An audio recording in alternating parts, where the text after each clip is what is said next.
Bonjour à tous et bienvenue.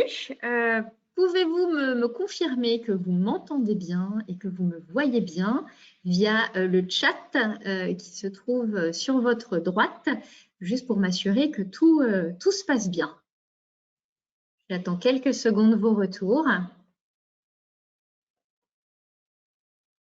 Alors, tout semble fonctionner. Je suis Madame Duparmaude, je suis conseillère en création d'entreprise à la CCI de Haute-Savoie et je suis ravie de vous accueillir voilà, pour ce webinaire sur le sujet de l'assurance, comment bien vous protéger. Et je remercie notre intervenante Sylvie Reiss de Groupama d'être présente avec nous aujourd'hui. Nous sommes ensemble pour voilà, une quarantaine de minutes, je pense. Donc voilà, pour avoir des conseils pratico-pratiques sur le sujet. Sachez que le support de présentation est à votre disposition pendant toute la durée du webinaire dans la partie documents à télécharger sur votre droite. Donc n'hésitez pas à le télécharger pour pouvoir ensuite le consulter. Pour faciliter les échanges, je serai le relais de vos questions que vous pouvez poser à droite également dans la rubrique questions. On y reviendra en fin de présentation voilà, via notre intervenante, n'hésitez pas, et on y répondra en fin de session. Je vous propose maintenant de démarrer. Sylvie, je vous laisse la main et je vous retrouve tout à l'heure.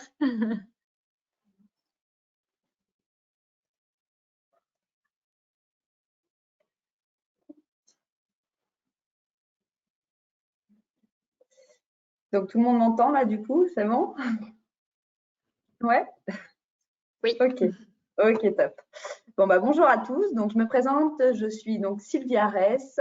Donc, je suis chargée de clientèle professionnelle auprès de Groupama sur bassin annécien. Donc, je m'occupe en fait d'assurer tout ce qui est artisan, commerçant, profession libérale et prestataire de services depuis maintenant un peu plus de 11 ans. Voilà.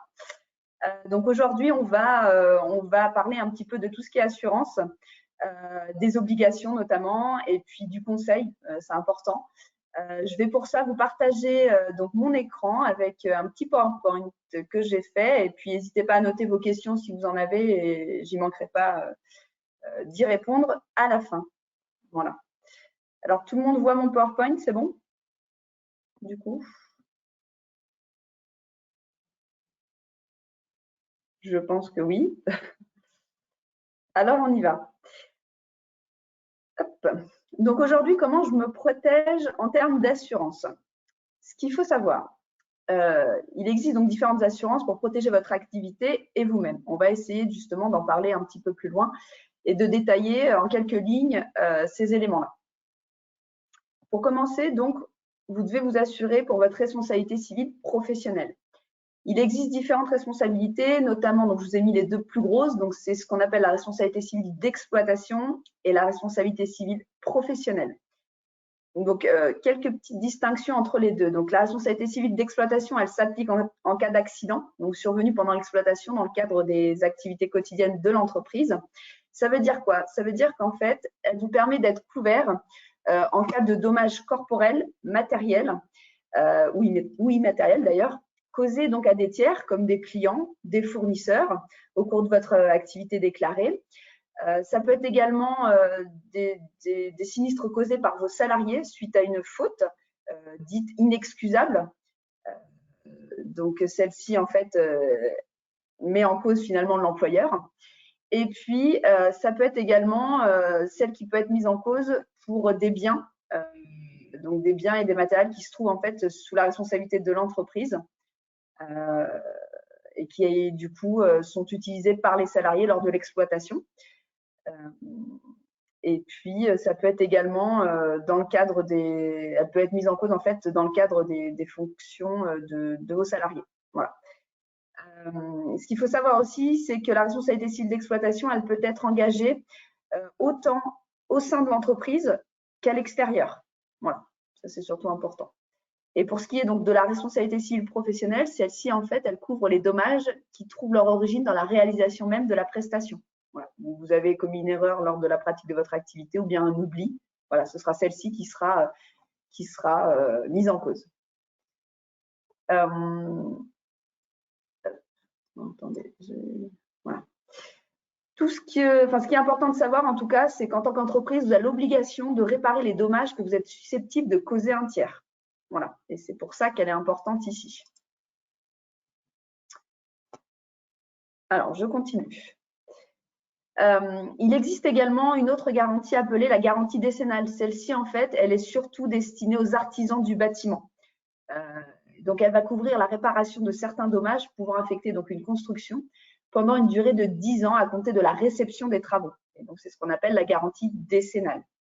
Et enfin, pour compléter donc ces garanties de responsabilité, il existe la protection juridique qui est là pour être conseillée et défendre. Et elle assure en fait la défense et les intérêts de l'assuré devant les tribunaux, et ce, aux frais de l'assurance. Donc, comment elle fonctionne? C'est tout simplement en fait une aide juridique que vous avez pour régler déjà dans un premier temps le problème à l'amiable. Et puis, si vraiment on ne trouve pas de réponse à l'amiable, en tout cas, et ben, du coup, la protection juridique servira aussi à vous payer, en tout cas couvrir des forfaits pour des avocats, notamment si vous deviez aller plus loin et face à aux différents tribunaux. Voilà.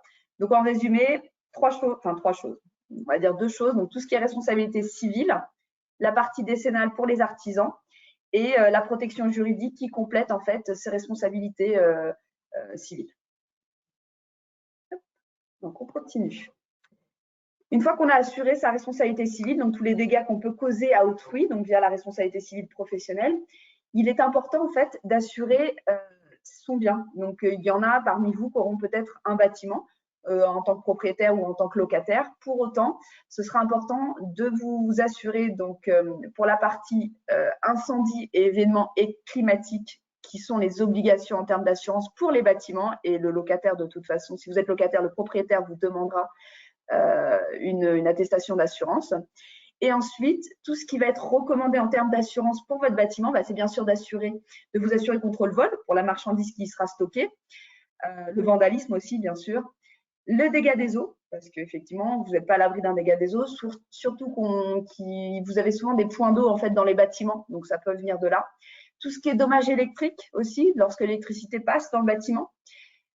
Et puis aussi, alors ça c'est surtout valable pour les commerçants, tout ce qui est la perte vénale du fonds de commerce, parce que malheureusement, si vous subissez un gros sinistre, donc tel qu'un incendie, vous allez vous retrouver sans local, donc sans bâtiment. Enfin, vous avez peut-être, admettons, je prends l'exemple d'une fleuriste, voilà, donc commerçante fleuriste.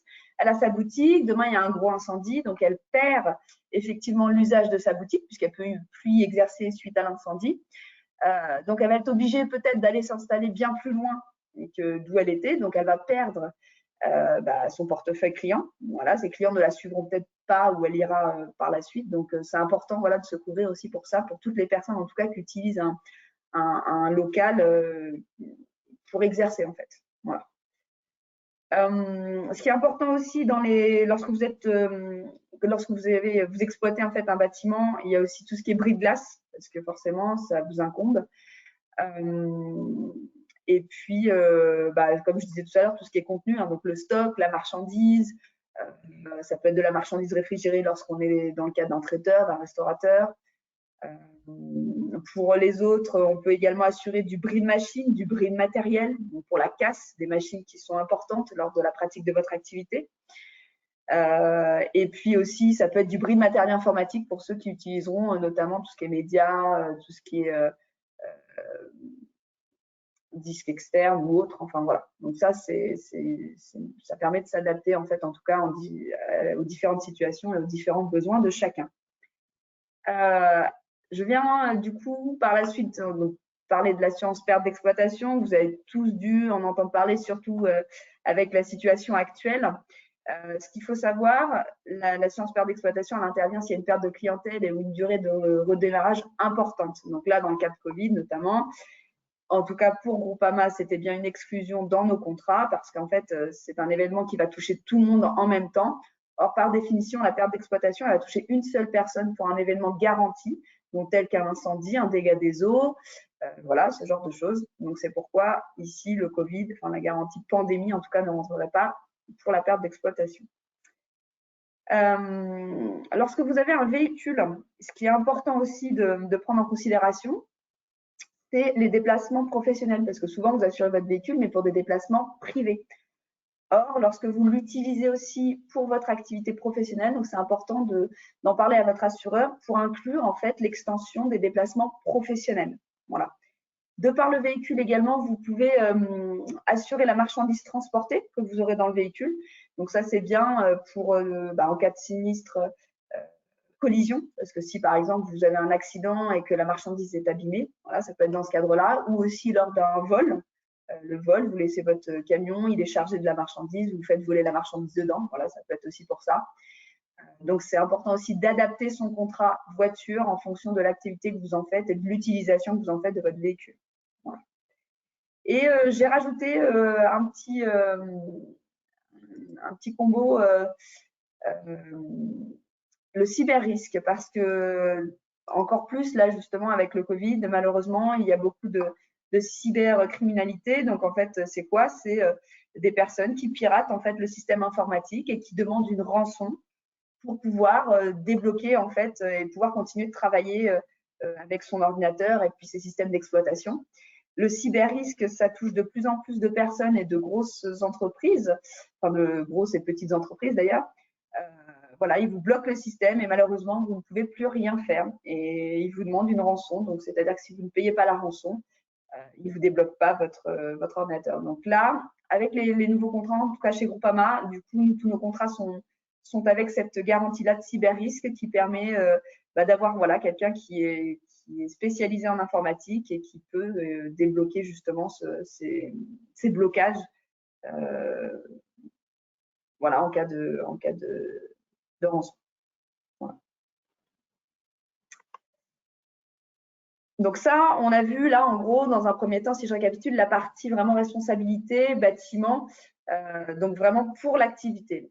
Donc ça, donc on a dit donc la responsabilité civile, la protection juridique notamment, les biens, donc que ce soit le bâtiment et le véhicule. D'accord. Ensuite, il faudra penser à vous couvrir, vous, en tant que chef d'entreprise, et du coup, vos salariés, si vous en avez. Pour cela, il va y avoir plusieurs choses, donc notamment la complémentaire santé. Complémentaire santé, donc c'est la mutuelle, hein, tout simplement. Donc il y a une obligation, effectivement, dès lors qu'on est employeur de main-d'œuvre depuis 2016, de proposer une complémentaire santé à ses salariés, dès lors que vous êtes employeur de main-d'œuvre. Pour cela, l'obligation légale, c'est une prise en charge de 50% par l'employeur. Néanmoins, si vous souhaitez valoriser vos salariés, par exemple, vous pouvez prendre 60, 70, même 100% de la complémentaire santé mise en place dans l'entreprise. On parle en fait pour la complémentaire santé de contrat collectif, voilà, parce que ça va concerner l'ensemble des salariés de votre entreprise. Si par contre vous n'êtes pas employeur de main-d'œuvre, vous aurez une une mutuelle individuelle, voilà, tout simplement, donc adaptée aux besoins par rapport que ce soit aux soins courants, à l'optique dentaire et à l'hospitalisation. D'autre part, pour compléter donc la mutuelle, il faudra penser à un contrat de prévoyance tel que l'arrêt de travail. Pourquoi? Parce que vous n'êtes plus salarié, donc du coup, vous n'avez plus le droit au chômage notamment, et puis à des indemnités si jamais vous étiez effectivement en arrêt de travail. Donc ces contrats-là, ce sont des contrats de prévoyance qui vous permettent en fait d'être indemnisé. Donc ce sont les indemnités journalières finalement qui tombent en cas d'arrêt, accident ou maladie, ou les deux d'ailleurs. Et on parle de toute cause du coup. Ça vous permet également de vous garantir pour de l'invalidité et du décès. Dans ces contrats-là, il est prévu donc un capital décès et puis pareil, des indemnités pour la partie invalidité. Et puis, ce sont des contrats qui fonctionnent comment? Donc, en fait, vous avez des différents types de franchises. C'est vous qui les choisissez à la mise en place du contrat. Donc, la question va être tout simplement de savoir combien de temps vous pouvez tenir sans indemnité. Et en fonction de ça, on sera capable d'établir, par exemple, une franchise à 7 jours, 15 jours, 30 jours et même au-delà. Donc, autrement dit, l'assurance interviendrait à partir du 8e jour si vous choisissez une franchise de 7 jours. Et puis après, il y a des conditions de rachat de franchise. Donc, voilà, je ne vais pas rentrer dans le détail, mais voilà. Donc, ça, c'est important, ouais, effectivement, de vous couvrir pour tout ce qui est accident de travail arrêt maladie aussi, parce que vous êtes chef d'entreprise. Donc demain, surtout quand vous êtes seul en plus dans votre activité, si malheureusement il vous arrive quoi que ce soit, le problème c'est que vous n'allez plus rentrer, enfin vous n'allez plus pouvoir aller sur vos chantiers, vous n'allez plus pouvoir faire votre activité, donc il ne va pas y avoir de rentrée d'argent, donc de chiffre d'affaires. Pour autant, vous allez continuer à avoir toutes vos charges qui vont tomber parce que vous aurez un bâtiment ou pour le reste en tout cas. Donc c'est important effectivement de prévoir l'arrêt de travail. Voilà. On parle donc du chômage, ça j'en ai parlé, et puis de l'homme clé. Donc l'homme clé, je ne sais pas si vous savez ce que c'est. C'est une garantie qui permet en fait de protéger l'entreprise contre l'absence prolongée, voire définitive d'ailleurs, d'une personne qui est indispensable à l'activité. Donc ça peut être par exemple, j'ai un garagiste, j'ai vraiment quelqu'un qui s'occupe que de la carrosserie. Malheureusement, si demain il est malade, j'ai plus personne pour la carrosserie, ça va biaiser en fait effectivement l'activité du garage. Voilà, ça peut être dans ce cas-là. Ça peut être aussi un très très bon commercial, donc celui qui rapporte vraiment, qui est un apporteur d'affaires dans l'entreprise. Malheureusement, demain, il a un arrêt de travail, du coup, effectivement, vous pouvez être embêté. Donc, cette garantie homme-clé permet de vous prémunir contre l'arrêt, enfin l'absence en tout cas d'une personne indispensable à l'entreprise. Voilà. Et puis, dernière petite chose, on parle également de retraite complémentaire. Retraite complémentaire, c'est important. Alors, c'est vrai que plus elle est mise en place tôt, mieux c'est. Donc, il y a plein de dispositifs qui sont notamment mis en place pour les chefs d'entreprise. Alors, pour ceux qui étaient présents donc, au webinaire que Vincent Diebling, donc mon collègue qui s'occupe que de cette partie-là, a présenté donc, le 23 mars, du coup, vous aurez vraiment du complément parce que je pense qu'il a vraiment parlé et développé sur cette partie-là. Donc, n'hésitez pas à aller consulter du coup son intervention. J'ai trouvé indispensable en fait de vous mettre quelques bons principes pour bien s'assurer, parce que c'est vrai que il y a des choses auxquelles on ne pense pas parce qu'on est dans le jus, on est dans son activité et voilà, mais c'est important de vraiment faire le distinguo, notamment sur une approche globale de son assurance, puisqu'on a la partie professionnelle, la partie privée. Donc, normalement, pour tous les créateurs d'entreprise, vous avez déjà une partie privée qui est assurée. Là, vous allez assurer votre professionnel et vous allez vous dire « Ah, mais il y a des choses, je suis déjà assurée pour ça. » Alors non, il faut bien faire attention. Toute la partie privée que vous assurez intervient uniquement dans le domaine privé et tout ce que vous allez assurer en professionnel, ça va intervenir dans le domaine professionnel. Ça veut dire quoi? Ça veut dire que, par exemple, quand vous avez une responsabilité civile qui est généralement dans votre contrat d'habitation, celle-ci ne pourra pas servir si vous avez un souci dans le cadre professionnel et vice-versa. Voilà, il faudra bien distinguer le personnel du professionnel et c'est en ça où je vous l'ai mis ici. Pour l'ensemble de toute façon des risques, il faut vraiment éviter les trous ou les doublons. Ce qui est bien, c'est vraiment d'objectiver et d'hiérarchiser ses priorités. Parce que c'est vrai que quand on démarre, on n'a pas la possibilité de tout assurer comme on voudrait, parce que voilà, on démarre, donc on ne sait pas ce que ça va donner, on fait vraiment un bilan prévisionnel et c'est vraiment au bout de la première année, en tout cas, qu'on va vraiment savoir où on va. On est en plus en période de crise, donc c'est d'autant plus difficile de se projeter. Donc voilà, donc l'important c'est vraiment de prioriser et d'hiérarchiser ses priorités. Ce qui est important aussi avec les assureurs, c'est une relation de confiance. Pourquoi? Parce que si vous ne nous dites pas tout, on ne pourra pas bien vous assurer et malheureusement, quand il y aura un sinistre, c'est là où on sera embêté. Donc, il faut vraiment décrire les choses objectivement par rapport à sa situation, son activité, c'est bien. C'est ce qui déterminera aussi la qualité, le conseil qu'on pourra vous donner. Voilà. Donc, c'est-à-dire, l'entreprise, elle vit en fait. Donc, vous allez peut-être embaucher des salariés, des apprentis, prendre un bâtiment, qu'une partie d'un bâtiment et puis finalement la totalité parce que ça va bien fonctionner. En stock, vous allez démarrer avec très peu de stock et puis finalement, au fur et à mesure, vous allez développer votre stock, votre matériel, vos engins électroportatifs par exemple. Donc voilà, tout ça, c'est important de nous le dire parce que l'entreprise, elle vit et du coup, il faut vraiment faire vivre le contrat d'assurance en même temps que l'entreprise vit. Voilà. Et pour ça, il ne faut vraiment pas hésiter à mettre à jour systématiquement votre contrat d'assurance. Ça, j'insiste vraiment, mais c'est vraiment important. C'est ce que je vous mets justement après, une actualisation régulière de ces assurances. Voilà, l'évolution de l'activité, des biens, des outils, de l'effectif, du chiffre d'affaires. Tout ça, ce sont des éléments à prendre en compte dans votre contrat d'assurance et ce sont d'autant d'éléments importants pour bâtir vraiment la qualité de votre contrat. Voilà. Et vous pouvez aussi, pour certaines activités, et même pour l'ensemble des activités, avoir en fait ce qu'on appelle avoir un bilan de prévention qui complète finalement l'assurance et qui vous permettra de limiter vos coûts. Pourquoi? Parce que vous aurez fait le nécessaire pour sécuriser votre bâtiment, vos biens, et auquel cas on en tiendra compte. Donc ça peut être tout simplement par un système d'alarme, par la mise en place d'extincteurs, d'avoir l'électricité aux normes.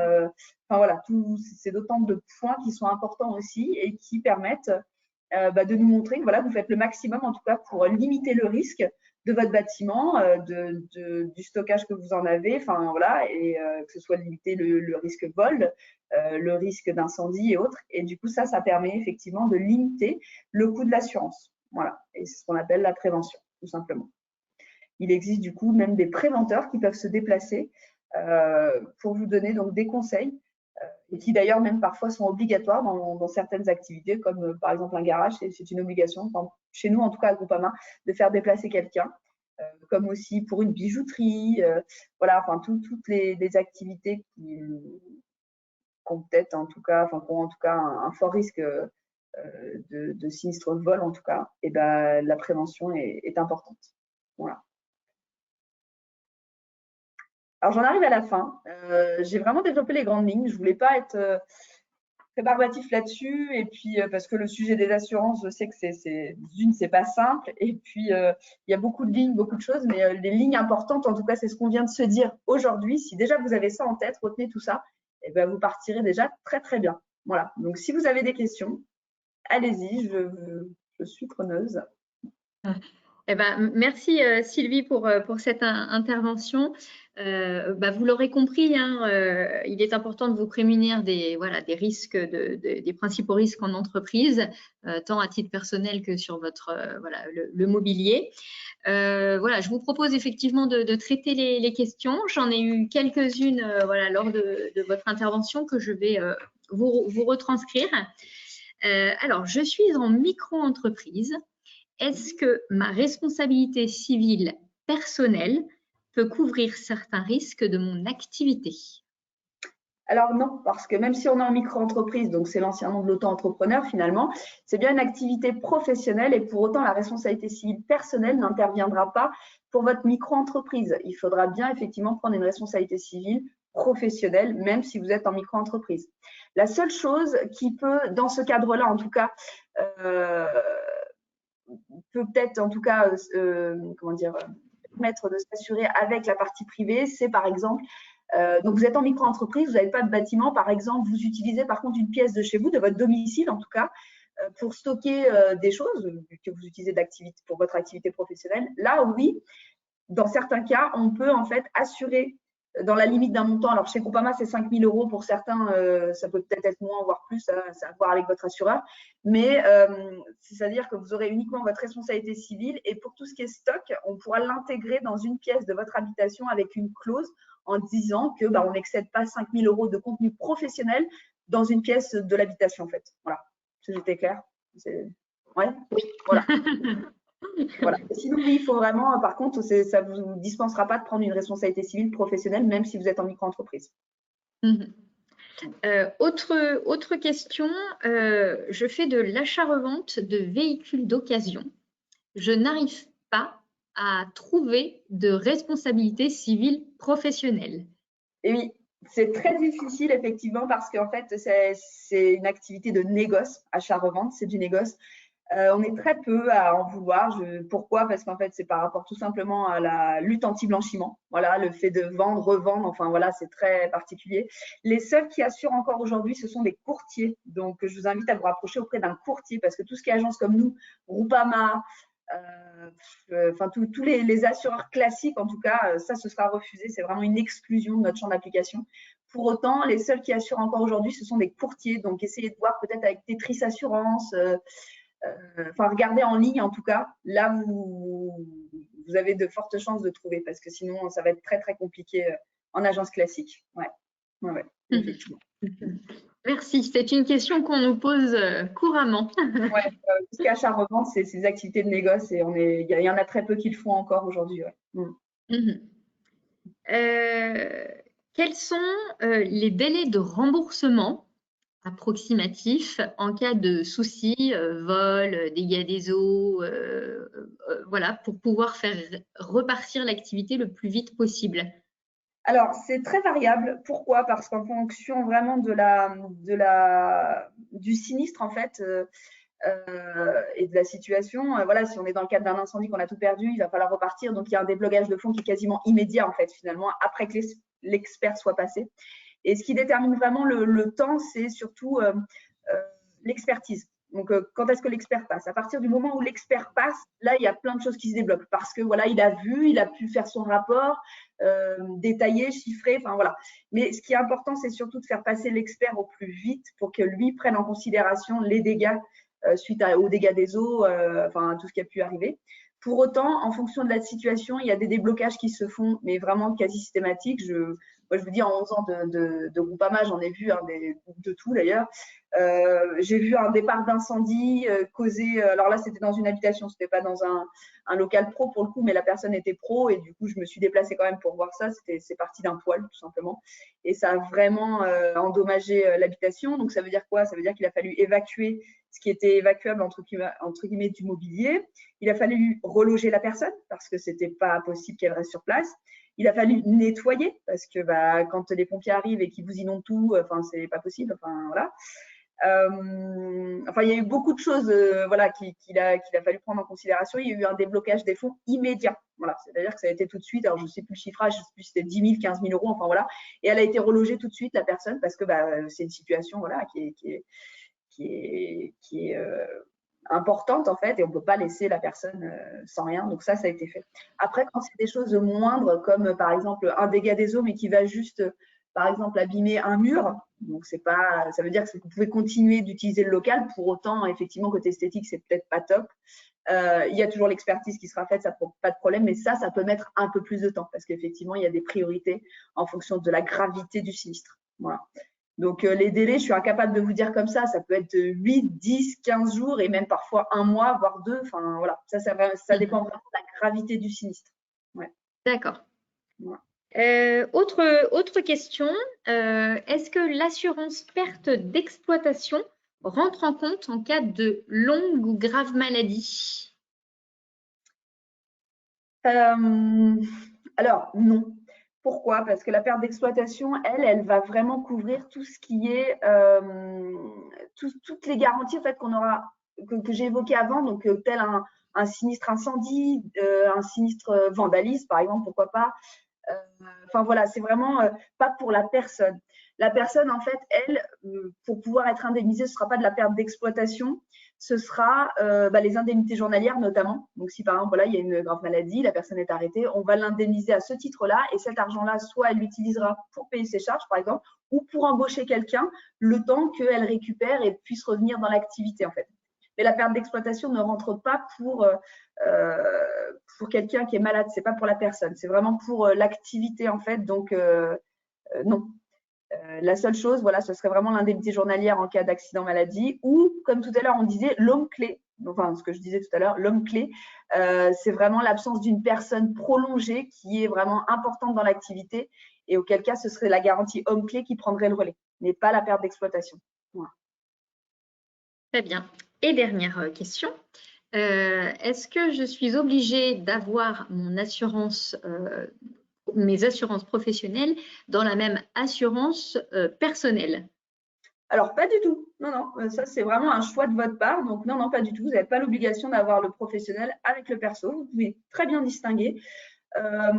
Après, c'est vrai que c'est bien de rassembler les deux. Pourquoi? Par exemple, comme tout à l'heure, la personne qui est capable de local, rien du tout, qui utilise finalement un bureau chez elle pour exercer, c'est vrai que quand on a l'habitation et qu'on a sa responsabilité civile, vous voyez, on a cette possibilité de faire des clauses et ça évite d'avoir 15 contrats et puis finalement un suffit pour assurer notamment le stock ou un ordinateur ou autre qui est utilisé à titre professionnel alors qu'il est dans son habitation. Voilà, c'est juste pour des petites choses comme ça. Et pour autant, il n'y a aucune obligation si vous souhaitez assurer votre professionnel à un endroit, le privé de l'autre côté et dissocier les deux, sans problème. Aucune obligation.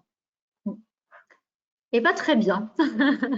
Merci pour, voilà, pour avoir répondu aux questions de nos participants. Il y en a quelques-unes qui sont voilà, d'ordre personnel auxquelles nous transmettrons les coordonnées des participants pour un rappel et essayer d'affiner un petit peu plus, plus les choses.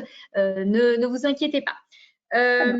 Du coup, bah, merci beaucoup Sylvie pour votre intervention. Voilà, sur un sujet qu'on ignore trop souvent. Vous avez apporté bah, toutes les informations nécessaires et qui ont été plutôt claires pour nos participants. Au-delà de cette intervention, sachez que voilà, la CCI est à vos côtés à chaque étape de votre projet de création, mais aussi en tant qu'entrepreneur. Donc, n'hésitez pas à nous contacter voilà, pour avancer, pour vous développer. Sur la création, nous proposons des formations dédiées à la micro-entreprise, à sa création, mais également sur voilà, la création de sociétés. Et également, nous proposons des accompagnements sur l'étude de marché et l'élaboration du business plan. Donc, pour en savoir un peu plus, n'hésitez pas à appeler voilà, nos conseillers en création, dont je fais partie. Également, à savoir nos prochains webinaires qui sont à venir. Donc, le 6 avril, sur établir votre plan de financement et de trésorerie. Ça peut être voilà, intéressant, surtout dans un contexte tel que celui-ci. Et le 12 avril, nous proposerons le B.A.B.A. de la création d'entreprise pour voir la création étape par étape. Donc, vous pourrez retrouver ces dates-là et vous inscrire sur notre site internet de la CCI de Haute-Savoie. Et vous pourrez retrouver aussi donc, ce replay sur notre site dans la rubrique webinaire. Et puis tous les autres aussi qui sont passés, dont celui de votre collègue Vincent, il n'y a pas si longtemps que ça. Je vous remercie tous voilà, de votre participation. Merci Sylvie. Et puis, je vous dis à très bientôt. Et en attendant, bah, prenez soin de vous et restez prudents. Merci beaucoup. Au revoir et à très bientôt. Au revoir.